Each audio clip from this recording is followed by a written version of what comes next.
Hi, I'm Pastor Scott, and this is Lord Snootingham. Snootingham. That's what I said. No, you said Snootingham. It's Snootingham. It's a pig joke. This is Lord Snootingham, and we're here to tell you the story of the Prodigal Son. Oh, yes.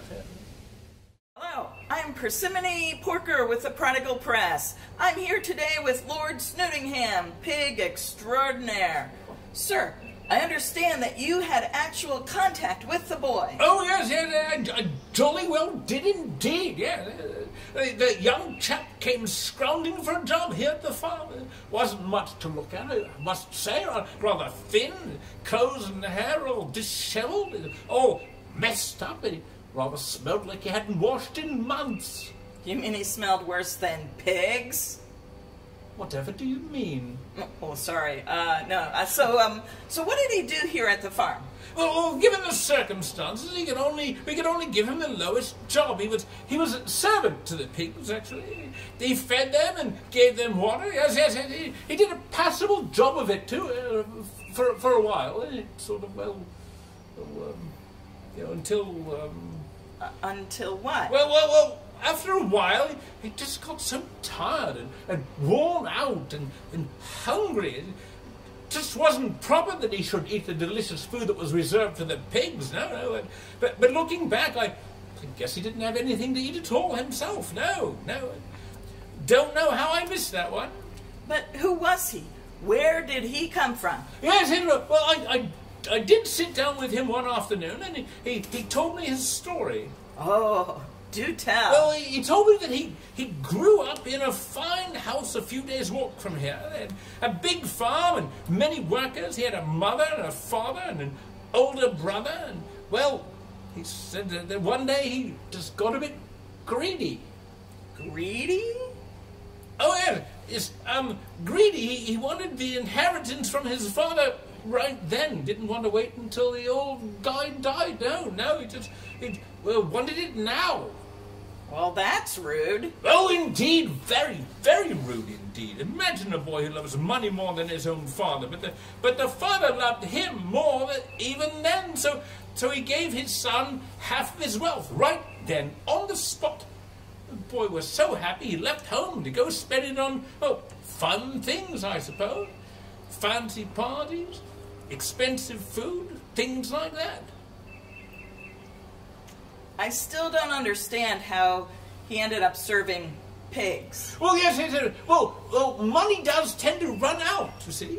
He spent it all, every last shilling. And then he had nothing, no friends, no food, no more parties, no place to stay. At the same time, there was a famine in the land, and when the crops don't grow and there isn't enough food for everyone, well, people aren't very generous to strangers, are they? No, this young man was rather out on his luck. So that's when he came here to work? Oh, yes, indeed. Rather sad story, isn't it? Yes, it is. I didn't realize. Oh, no. Good thing I was there to save the day.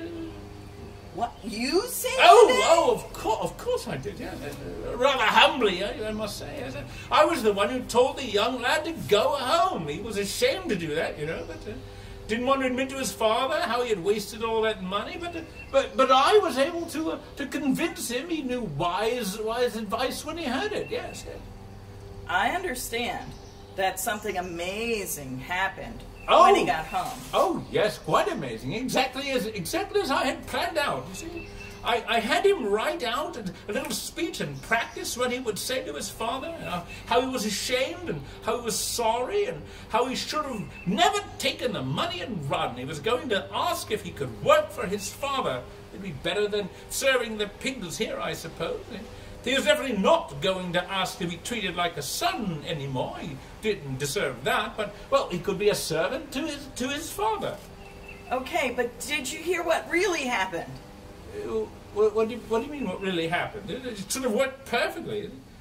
Taught him speech, practice the humility, roll the eyes on his knees. Well, but I understand that while the boy was still far from home, his father saw him in the distance and ran to him. What? His father ran to him and hugged him, almost knocked him down. He was so happy to see his son again. Really? Yeah. And the father, he wouldn't even listen when the boy started his speech. No, the father called the servants, told them to get that boy cleaned up, give him new clothes, and they even put a ring on his finger. A ring? Well, to show that he was one of the family again. And then the father threw a big party to celebrate the return of the son. Well, I find myself speechless, stunned, shocked, astonished, positively gobsmacked. Here's the problem. The problem?